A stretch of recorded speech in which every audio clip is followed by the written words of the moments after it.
إن الحمد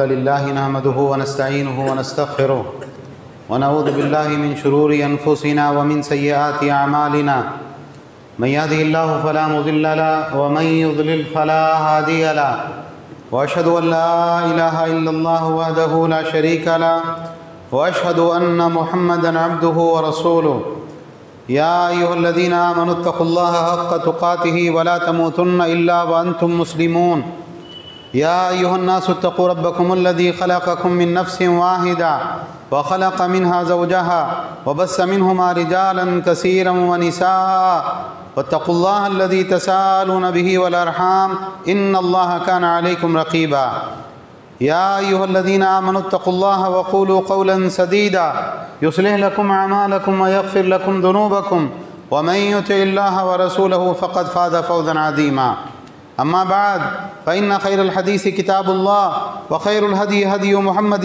صلى الله عليه وعلى آله وسلم وشر الأمور محدثاتها وكل محدثة بدعة وكل بدعة ضلالة وكل ضلالة في النار قال سبحانه وتعالى فهل عصيتم إن توليتم أن تفسدوا في الأرض وتقطعوا أرحامكم أولئك الذين لعنهم الله فأصمهم وأعمى أبصارهم وقال عليه الصلاة والسلام لا يدخل الجنة قاطع أو كما قال عليه الصلاة والسلام۔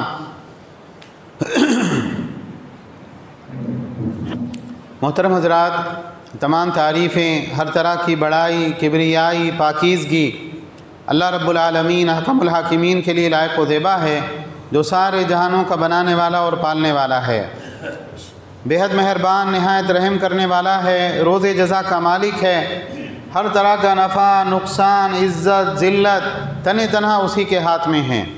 وہ جس کو عزت دے اسے کوئی ذلیل نہیں کر سکتا، اور وہ جس کو ذلیل کر دے اس کو کوئی عزت نہیں دے سکتا۔ اور بے شمار درود و سلام کا نزول ہو تمام انبیاء کرام پر، بالخصوص آخری نبی اور رسول رحمۃ للعالمین جناب محمد رسول اللہ صلی اللہ علیہ وسلم پر۔ بہرحال حمد و صلوات کے بعد سورہ محمد سے دو آیات میں نے آپ کے سامنے تلاوت کی۔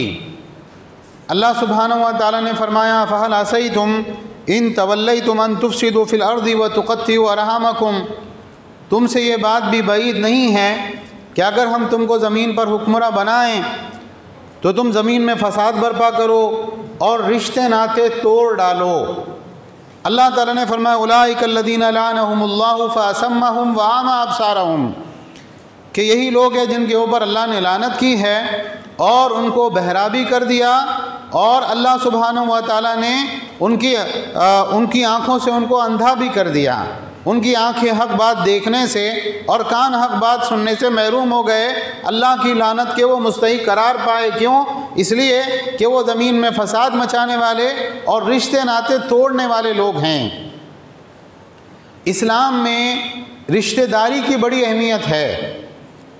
اللہ تعالیٰ نے ہم کو مسلمان بنایا، اور انسان فطری طور پر بھی اپنے رشتہ داروں سے محبت کرتا ہے کہ بھئی یہ میرا خاندان ہے، یہ میرے والد ہیں، یہ میری اولاد ہے، یہ بہن ہے، یہ بھائی ہیں، یہ فلاں ہیں، یہ فلاں ہیں۔ لیکن اسلامی اعتبار سے کیا ہے؟ اسلامی اعتبار سے یہ ہے کہ ایک مسلمان کی ذمہ داری اللہ نے اس کے اوپر رکھی کہ وہ اپنے رشتہ داری کو نبھائے، صلہ رحمی کرے۔ عربی زبان میں اس کے لیے جو لفظ استعمال ہوتا ہے رشتہ داری کے لیے وہ کیا ہے؟ رحم۔ اور جو رشتہ داری کو ملانے کے لیے لفظ استعمال ہوتا ہے وہ کیا ہے؟ صلہ رحمی۔ اور اس کے بالمقابل جو لفظ ہوتا ہے وہ قطع رحمی۔ اور اللہ کے نبی صلی اللہ علیہ وسلم کی حدیث ہے لا يدخل الجنت قاطع، رشتہ توڑنے والا کبھی جنت میں داخل نہیں ہو سکتا ہے۔ بہت اہمیت ہے رشتہ داری کی۔ اگر آپ رشتہ داری کی اہمیت کے تعلق سے احادیث دیں کہ صحیح بخاری میں، صحیح مسلم میں، حدیث کی دیگر کتب میں، تو اللہ کے نبی صلی اللہ علیہ وسلم نے فرمایا کہ جب اللہ تعالیٰ نے مخلوق کو بنایا، تخلیق سے اللہ تعالیٰ فارغ ہوا، تو اللہ سبحانہ و تعالیٰ نے کیا فرمایا؟ میں رحمان ہوں اور یہ رحم ہے، یہ رشتہ داری ہے، میں نے اس کا نام اپنے نام سے نکالا ہے۔ رشتہ داری کو عربی زبان میں رحم کہتے ہیں، اور اللہ تعالیٰ نے یہ نام رکھا، اور اللہ نے یہ نام کہاں سے رکھا؟ اپنے نام سے نکال کر رکھا۔ رحمان سے اس کا نام رحم رکھا۔ اور اللہ سبحانہ و تعالیٰ فرماتے ہیں کہ جو کوئی رشتہ داری کو ملائے گا میں اسے اپنی رحمت سے ملاؤں گا، اور جو کوئی رشتہ داری کو توڑے گا میں اس کو توڑ کے رکھ دوں گا، میں اس کو اپنی رحمت سے کاٹ دوں گا۔ بہت سی حدیثیں آپ کو ملے گی۔ ایک حدیث میں ہے کہ رشتہ داری عرش سے لٹکی ہوئی ہے اور وہ اللہ سے دعا کرتی ہے کہ اللہ جو مجھے ملائے تو اس کو ملا دے، اور جو مجھے کاٹ دے تو اس کو بھی کاٹ کر رکھ دے۔ بہت سی حدیثیں آپ کو ملے گی۔ ایک حدیث میں ہے کہ قیامت کے دن جب لوگوں کا حساب کتاب ہوگا اور پل صراط پہ سے لوگ گزارے جائیں گے تو پل صراط کے ارد گرد کون سی چیزیں رہے گی؟ دو چیزیں، ایک امانت اور ایک رشتہ داری۔ جس نے اس کا حق ادا کیا ہوگا وہ اس پل صراط پہ سے پار ہوگا، اور جو اس چیز کے معاملے میں محروم رہا، دنیا کے اندر جو ہے فتنے کا شکار رہا، وہ آدمی پل صراط کو پار نہیں کر پائے گا۔ تو جب اسلام میں اتنی اہمیت ہے، اللہ کے نبی صلی اللہ علیہ وسلم کے بارے میں حضرت خدیجہ رضی اللہ تعالیٰ عنہ نے جب کہا تھا پہلی وحی کے موقع پر اللہ آپ کو کبھی بھی جو ہے برباد نہیں کرے گا، اس میں ایک صفت اللہ کے نبی کی یہ بھی ذکر کی تھی کہ آپ رشتہ داری کو ملاتے ہیں۔ صحابہ کے عجیب و غریب واقعات، سلف صالحین کے عجیب و غریب واقعات رشتہ داری کو ملانے کے اعتبار سے۔ لیکن اگر آج ہم اپنا معاملہ دیکھیں تو آج ہم یہ دیکھتے ہیں کہ رشتہ داروں کے درمیان میں بے شمار اختلافات ہوتے ہیں۔ سگے رشتہ دار، قریبی رشتہ دار، یہاں تک کہ تصور نہیں ہو سکتا ہے، لیکن ایسا بھی ہوتا ہے کہ باپ بیٹا دونوں کورٹ میں ہوتے ہیں اور بیٹے نے باپ کو کورٹ میں کھینچا ہوا ہوتا ہے۔ ماں اور بیٹی کے درمیان میں سالوں سے بات چیت بند ہوتی ہے، سگی بیٹی ہے لیکن اپنی سگی ماں سے بات کرنے کے لیے تیار نہیں ہے۔ بھائی بہن میں، سگے بھائیوں کے درمیان میں شدید ترین اختلافات ہوتے ہیں، دونوں بھائی ایک دوسرے کا منہ دیکھنے کے روادار نہیں ہوتے، بعض مرتبہ دو بھائی ایک دوسرے کے خون کے پیاسے ہوتے ہیں۔ پھر ننیالی رشتہ داروں کی بات تو بہت بات کی ہے، ددیالی رشتہ داروں کی بات تو بہت بات کی ہے، چاچا ہے، تایا ہے، ماموں ہے، خالہ اور پھوپھو ہے، ایسے رشتے جن کے بارے میں اللہ کے نبی صلی اللہ علیہ وسلم نے بتایا یہ تمہارے باپ اور تمہاری ماں کے برابر ہے۔ آج رشتہ دار آپس میں ایک دوسرے کا جو ہے حق ادا کرنا بات کی بات ہے، ایک دوسرے کو دیکھنے کے روادار نہیں ہے۔ سوال یہ ہے کہ جب اسلام کے اندر رشتہ داری کی اتنی اہمیت ہے تو یہ اختلافات پیدا ہو کیسے جاتے ہیں؟ کیا وجہ ہے ان اختلافات کے پیدا ہونے کی؟ کیا وجوہات ہیں اور اس کا حل کیا ہے؟ اس پر ہم کو بہت دھیان دینے کی ضرورت ہے، اس لیے کہ اس معاملے میں اگر ہم فیل ہو گئے قیامت کے دن بھی ہم فیل ہو جائیں گے۔ رشتہ داری کے معاملے میں جو اختلافات پیدا ہوتے ہیں اس میں ایک بہت بڑا سبب جو ہے وہ آپسی حسد کا شکار ہونا ہے۔ دو خاندان ہوتے ہیں اور یہ ہوتا ہے کہ بھئی دونوں نے ایک ساتھ شروعات کی، دو بھائی تھے، ایک بھائی پڑھ لکھ کر بہت اونچے عہدے کے اوپر چلا گیا، بہت اونچے منصب کے اوپر چلا گیا، اس کے بچوں نے بھی اچھی تعلیم حاصل کی، ان کا گھر بھی اچھا بن گیا، پیسہ بھی اللہ تعالیٰ نے خوب وافر مقدار میں ان کو دے دیا، اور دوسرا جو بھائی تھا وہ بیچارہ غریب کا غریب رہ گیا، اس کے بچوں کی تعلیم بھی اتنی اچھی نہیں، اس کے جو ہے بچیوں کے رشتے بھی اتنی اچھی جگہ نہیں ہوئے۔ اب کیا ہوتا ہے کہ آپسی قریبی رشتہ دار اور تعلق والے ہوتے ہیں لیکن حسد کا شکار ہو جاتے ہیں۔ اتنا انہوں نے کما لیا، پتہ نہیں کہاں سے کمایا، اور پتہ نہیں کہاں سے اتنا سب کچھ انہوں نے حاصل کر لیا، تو بعض مرتبہ لوگ تہمت اور بہتان لگانے میں بھی نہیں ڈرتے، ارے ان کی حرام کمائی ہے، کیسے معلوم؟ نہیں، بہت سارا پیسہ، اس کا مطلب یہ کہ کہیں حرامی سے کمایا ہوگا۔ حسد بہت بری چیز ہے۔ حسد در حقیقت اللہ تعالیٰ کی تقسیم کے اوپر اعتراض ہے۔ دنیا میں جو الگ الگ نعمتیں ہمارے پاس ہوتی ہیں، کوئی آدمی بہت خوبصورت ہے، کوئی آدمی اتنا خوبصورت نہیں ہے، کوئی مالدار ہے، کسی کے پاس میں اتنا پیسہ نہیں ہے، کوئی علم والا ہے، کسی کے پاس میں اتنا علم نہیں ہے، کوئی اچھے خاندان میں ہے، کوئی اتنے اچھے خاندان میں نہیں جا سکا۔ یاد رکھیں یہ کیا ہے؟ یہ اللہ کی تقسیم ہے۔ سورۃ الزخرف میں اللہ تعالیٰ نے آیت نمبر 32 میں، آیت نمبر 32 میں فرمایا اَهُمْ يَقْسِمُونَ رَحْمَةَ رَبِّكَ نَحْنُ قَسَمْنَا بَيْنَهُمْ مَعِيشَتَهُمْ فِي الْحَيَاةِ الدُّنْيَا وَرَفَعْنَا بَعْضَهُمْ فَوْقَ بَعْضٍ دَرَجَاتٍ۔ یہ لوگ جو اللہ کی تقسیم پر اعتراض کر رہے ہیں، حسد کر کے، جل کر کیا یہ تیرے رب کی جو ہے رحمت کو تقسیم کرنے والے ہیں؟ ہم نے جو ہے ان کے درمیان میں دنیاوی زندگی گزارنے کے جو اسباب ہے، جو ذرائع ہیں، ہم نے تقسیم کیے ہیں۔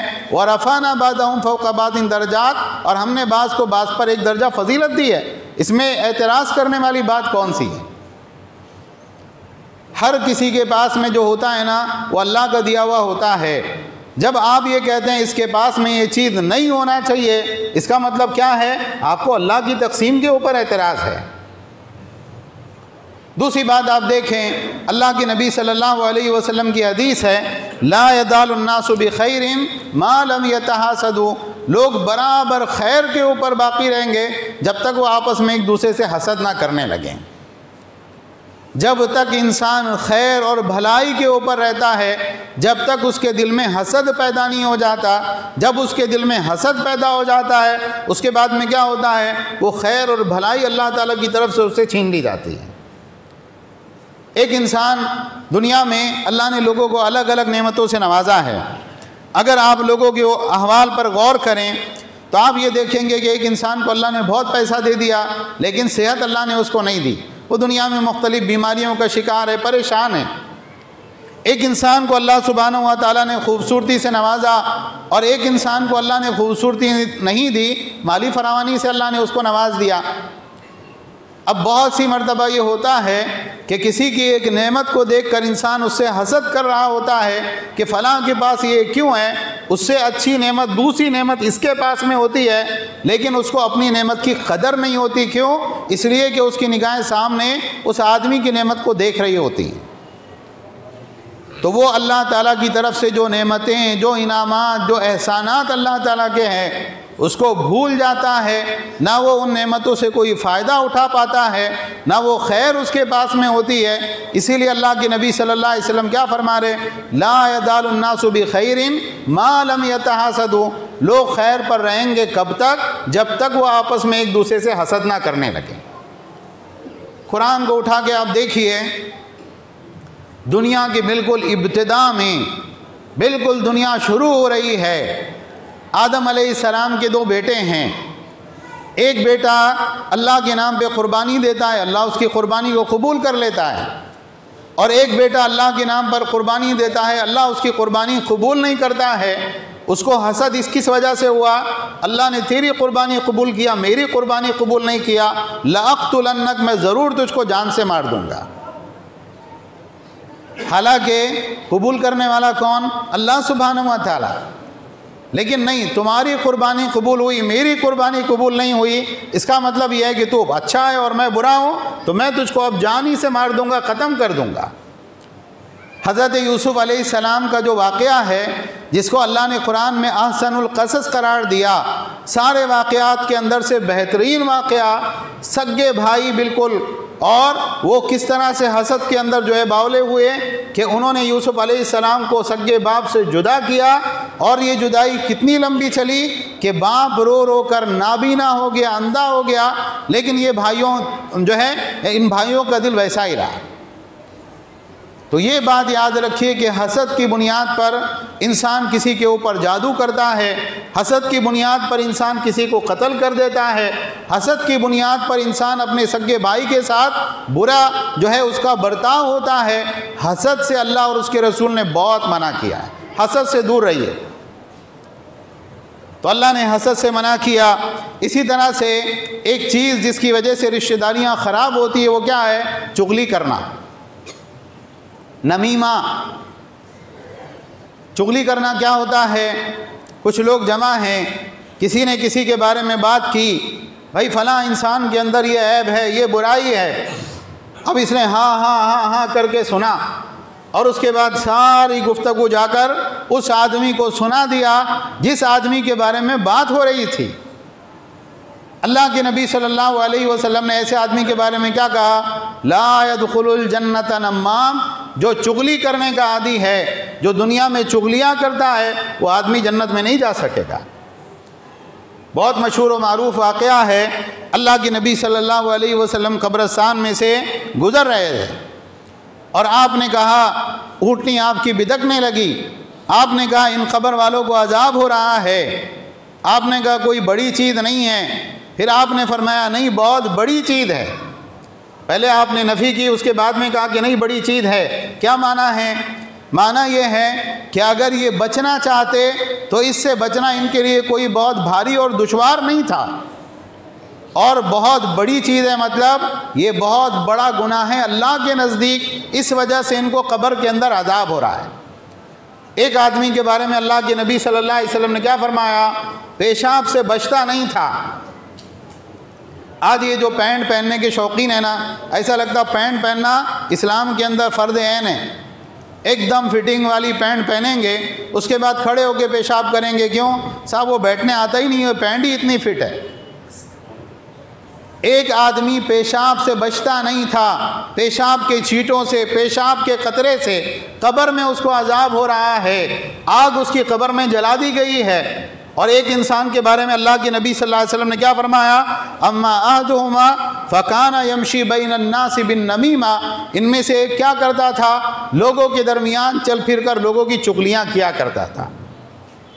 فلاں آدمی آپ کے بارے میں ایسا بول رہے، معلوم ہے آپ کو؟ ایسا آپ کی ہنسی اڑا رہے تھے، ایسا آپ کا مذاق اڑا رہے تھے، ایسا بولے آپ کے بارے میں۔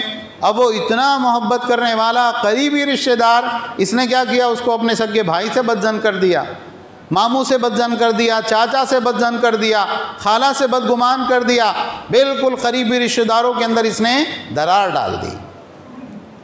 یاد رکھیں اس بات کو، سلف کے بہت سے واقعات اس ضمن میں ہیں، تفصیل سنانے کا اس وقت میں موقع نہیں ہے۔ ایک مرتبہ کسی شخص نے آ کر کہا فلاں آدمی آپ کے بارے میں ایسا بول رہا تھا، کہ شیطان کو تیرے سوا اور کوئی ڈاکیہ نہیں ملا، جو تو میرے پاس سنانے کے لیے آیا ہے تو اصل میں کون ہے؟ شیطان کا ڈاکیہ، شیطان کا پوسٹ مین ہے، شیطان نے تجھ کو میرے پاس میں بھیجا ہے۔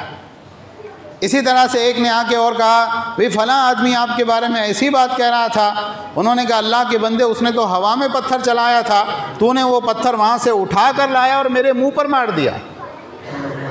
اس نے میرے بارے میں غلط بات کہی تھی، بری بات کہی تھی، تو مجھے کوئی تکلیف اس کی وجہ سے نہیں ہوئی، کیوں؟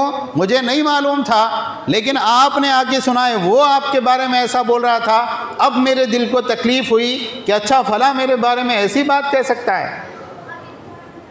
یاد رکھیں اس بات کو کہ اگر کوئی آدمی آ کے آپ کے پاس چغلی کرتا ہے، ضروری نہیں ہے کہ وہ سچا ہو۔ بہت سی مرتبہ یہ بھی ہوتا ہے کہ ایک انسان اپنے دل سے کوئی بات بنا کے گھڑ دیتا ہے اور کہتا فلاں آپ کے بارے میں ایسی بات کہہ رہا ہے اور دیکھو اس کو مت بتانا، اور انسان اس کے اوپر یقین کر لیتا ہے۔ اچھا دوسری بات یہ ہے کہ ہو سکتا ہے وہ آپ کو ادھوری بات بتا رہا ہو، بھائی اس نے پوری بات کہی کہ میرا بھائی ایسا کرتا ہے، مجھے اس کے اوپر بہت افسوس ہے، ایسا نہیں کرنا چاہیے، آگے اس کے لیے اس کی وجہ سے دشواری ہوگی، مشقت ہوگی، اور میں اس کے بارے میں سوچتا ہوں، فکر مند رہتا ہوں۔ اب اس نے کیا کیا؟ آدھی بات کاٹ دی، آدھی بات آپ کو بتائی، اس کا نتیجہ یہ کہ آپ کے دل میں غلط فہمی پیدا ہو گئی۔ اور ایک وجہ کیا ہوتی ہے؟ ایک وجہ یہ ہوتی ہے کہ گفتگو کا جو اسلوب ہوتا ہے، بات کرنے کا جو انداز ہے، بات کرنے کے انداز سے بھی بہت فرق پڑتا ہے۔ ایک آدمی آ کر آپ کو دوسرے کی بات سنا سکتا ہے، وہ کس اسلوب میں اور کس لہجے میں بات کر رہا ہے وہ آدمی آپ کو نہیں بتاتا ہے۔ ایک آدمی آپ کو آ کے وہ بات ایک دم طنزیہ انداز میں سنائے کہ وہ آپ کے بارے میں ایسا بول رہا تھا، انسان کو غصہ آتا ہے۔ اور وہی بات دوسرا آدمی آ کے بتائے آپ کا بھائی آپ کے لیے بڑا فکر مند ہے، بہت اس کو آپ کے بارے میں فکر رہتی ہے، تو آپ سوچیں کہ انسان کے دل میں ہمدردی کے جذبات ابھرتے ہیں، یار واقعی میرا بھائی میرے بارے میں ایسا سوچتا ہے۔ تو اگر کوئی ہمارے پاس آ کے بات کرے، کان کے ایک دم کچے انسان نے نہیں بننا چاہیے کہ بھائی نہیں کسی کی بات سن کر آدمی اپنے رشتہ دار سے غصہ ہو جائے، بالکل نہیں۔ کیوں؟ اسلام میں صلہ رحمی کا حکم ہے، قطع رحمی سے اللہ اس کے رسول نے ہم کو منع کیا ہے۔ رشتہ داریاں ٹوٹنے کی ایک بہت بڑی وجہ جو ہمارے معاشرے میں عام طور سے پائی جاتی ہے، معلوم ہے وہ کیا ہے؟ وہ جوائنٹ فیملی ہے۔ اماں ابا کی مکمل فکر یہ ہوتی ہے کہ صاحب ہمارے بچے کسی صورت میں ہم سے بچھڑنے نہ پائے۔ حالانکہ فطرت کا قانون کیا ہے؟ فطرت کا قانون یہ ہے کہ اگر آپ چڑیاں کو بھی دیکھیں گے تو اس کے بعد اس کے بچے جب انڈوں سے نکل جاتے ہیں، بڑے ہو جاتے ہیں، تو وہ اپنا الگ گھونسلہ بناتے ہیں اور یہ اس کا گھونسلہ الگ ہوتا ہے۔ نہیں، سب کو سمیٹ کے رکھنا ہے، سارے بچے ایک ہی جگہ رہنا چاہیے، بچوں کے بچے بھی ایک جگہ رہنا چاہیے۔ تو ہمارے معاشرے میں ایک عام طور پہ یہ چیز پائی جاتی ہے کہ لوگ جوائنٹ فیملی میں رہنا پسند کرتے ہیں، اور جوائنٹ فیملی میں رہنے کے اتنے فسادات ہیں، اتنے بگاڑ اس کے ہیں کہ اللہ کی پناہ اگر ایک انسان اس کے اوپر غور کرے، یہ شر کا، فساد کا، فتنے کا بہت بڑا دروازہ ہے۔ مثال کے طور پر آپ دیکھیے کہ رشتہ داروں میں جو اکثر جو ہے آپسی ناچاقی ہوتی، کیا ہوتا ہے، اس کے بچے نے اس کے بچے کو مار دیا۔ اب یہ ہوتا ہے کہ وہ آپس میں مائیں لڑتی ہیں، مائیں لڑنے کے بعد میں جب شام میں ان کے یعنی باپ گھر پہ آتے ہیں تو پھر باپ سنتا، اچھا ایسا کیا میرے بچے کے ساتھ میں، پھر باپ میں آپس میں لڑائی ہوتی ہے۔ اگر آپ جوائنٹ فیملی کے معاملات کو دیکھیں گے، اکثر یہ ہوتا ہے کہ بھابھی اور دیور کے درمیان میں کوئی پردہ نہیں ہوتا، حالانکہ بھابھی اور دیور کے رشتے کے بارے میں اللہ کے نبی کی حدیث کیا ہے؟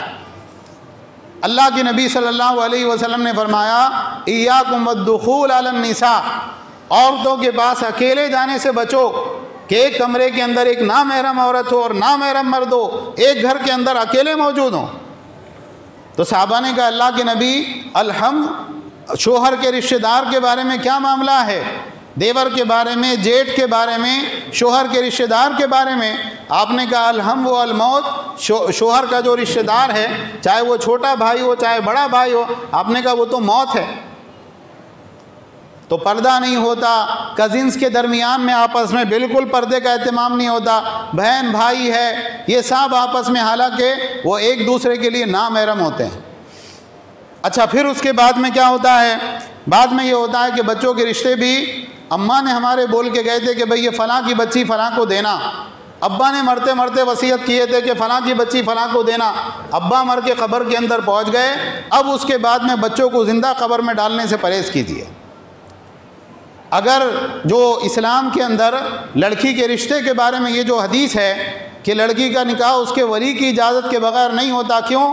ولی اس کے ساتھ مخلص ہوتا ہے، وہ اس کے اچھے اور برے کا اہتمام کرتا ہے، اس کے لیے شرط لگائی گئی۔ ورنہ اللہ کے نبی صلی اللہ علیہ وسلم کی حدیث ہے کہ جو شوہر دیدہ ہے، جب تک اس نے صاف طور سے آپ اس سے پوچھ نہ لیں اور وہ بتا دے کہ میرا نکاح فلاں کے ساتھ کرو، اس وقت تک اس کا نکاح نہ کیا جائے، اور کنواری لڑکی کا نکاح نہ کیا جائے جب تک اس سے اجازت نہ لے لی جائے۔ تو صحابہ نے کہا اللہ کے نبی، کنواری لڑکی خاموش رہتی ہے، وہ بات نہیں کرتی، آپ نے کہا اس کی اجازت اس کا خاموش رہنا ہے، اگر وہ اعتراض کرتی ہے تو لڑکی کے سگے باپ کو یہ حق حاصل نہیں کہ لڑکی کی اجازت کے بغیر اس کا نکاح کر دیں۔ تو یہ بھی ایک بہت بڑی وجہ ہے۔ اسی طرح سے آپ دیکھیں کہ بعض مرتبہ ماں باپ اولاد کے درمیان میں عدل نہیں کرتے۔ ایک بچہ بہت پیارا ہے، کیوں؟ یہ ہمارا دھیان رکھتا ہے، اس نے ہم کو اپنے پاس میں رکھا ہوا ہے، اور دوسرا بچہ برا ہے، کیوں؟ وہ اپنی نوکری کی وجہ سے، اپنی ڈیوٹی کی وجہ سے دوسرے کوئی شہر میں چلا گیا۔ تو ماں باپ مرتے مرتے کیا کرتے ہیں؟ آدھی جائیداد اس کو اور باقی آدھی جائیداد میں تم سب آپس میں بانٹ لو۔ بعض مرتبہ لڑکی کے نام کر جاتے ہیں، بعض مرتبہ ایک لڑکے کو زیادہ دے کے باقی کو کم دے دیتے ہیں، بعض مرتبہ ایک کو پورا دے کر باقی کو خالی ہاتھ کر دیتے ہیں۔ صحیح بخاری میں نعمان ابن بشیر رضی اللہ تعالیٰ عنہ کی حدیث ہے، ان کے والد نے ان کو ایک باغ تحفے میں دیا۔ اللہ کے نبی صلی اللہ علیہ وسلم کے پاس آئے، کیونکہ ان کی ماں نے کہا تھا اللہ کے نبی صلی اللہ علیہ وسلم کو اس بات پر گواہ بناؤ۔ جب اللہ کے نبی صلی اللہ علیہ وسلم کے پاس پہنچے تو آپ صلی اللہ علیہ وسلم نے کہا تو نے سارے بچوں کو ایسا ہی باغ ہدیے اور تحفے میں دیا؟ انہوں نے کہا اللہ کے نبی نہیں، صرف اسی کو دیا ہے۔ تو آپ نے کہا تم واپس چلے جاؤ، اس لیے کہ میں ظلم کے اوپر گواہ نہیں بنتا۔ اور آپ صلی اللہ علیہ وسلم نے فرمایا کیوں جی، تمہارا دل نہیں چاہتا کہ تمہارے سارے بچے تمہارے ساتھ بہتر سلوک کریں؟ جب سارے بچے بہتر سلوک کریں اس کا دل چاہتا ہے تو سارے بچوں کے ساتھ تمہارا رویہ بھی اچھا ہونا چاہیے، ایسا کیا کہ آپ ایک کو دیں اور باقیوں کو محروم کر دیں۔ اسی طرح سے آپ دیکھیں کہ ایک اہم چیز جو ہے وہ کیا ہے، اس معاملے میں بد زبانی کی عادت سے پرہیز کرنا ہے۔ بہت سارے لوگوں کا معاملہ کیا ہوتا، دل کے بہت صاف، لیکن آپ کے دل میں گھس کے دیکھا کس نے؟ نہیں میں ذرا کڑوا بولتا ہوں لیکن میرا دل بہت اچھا ہے. آپ کڑوا بولتے ہیں اس کا مطلب یہ ہے کہ آپ کا دل بھی خراب ہے، اس لیے کہ اگر آپ کا دل اچھا ہوتا تو آپ کڑوا نہیں بولتے، اس لیے کہ زبان سے وہی باتیں نکلتی ہیں جو انسان کے دل میں ہوتی ہیں. اب یہ ہے کہ فلاں کو ایسا بول دیا، فلاں کے عیب نکال دیا، کسی کے منہ پر اس کو جو ہے ذلیل کر کے رکھ دیا، کسی کے منہ پر اس کو برا بلا کہہ دیا، اور پھر انسان اکیلا بیٹھ کے سوچتا ہے میرے رشتہ دار میرے ساتھ اچھے کیوں نہیں رہتے؟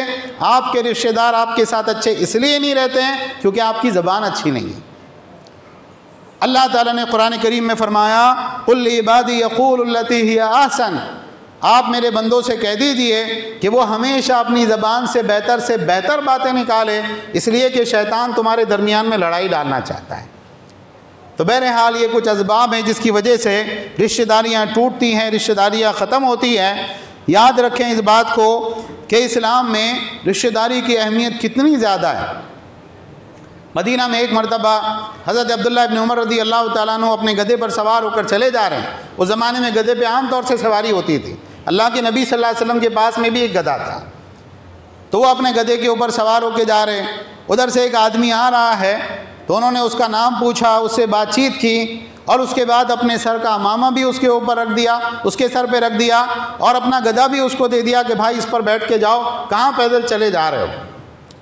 تو جو ان کے ساتھی تھے انہوں نے کہا کہ یہ تو دیہاتی آدمی تھا، یہ تو معمولی سی چیز سے بھی خوش ہو جاتا، آپ نے اتنی قیمتی چیز اس کے حوالے کر دی، اپنی سواری اس کو دے دی. کیا بات یہ ہے کہ اس کا باپ میرے باپ حضرت عمر رضی اللہ تعالیٰ عنہ کا دوست تھا، اور اللہ کے نبی صلی اللہ علیہ وسلم سے میں نے یہ حدیث سنی ہے کہ سب سے بڑی نیکی یہ ہے کہ آدمی اپنے باپ کے مرنے کے بعد اس کے دوستوں کے ساتھ اچھا سلوک کرے.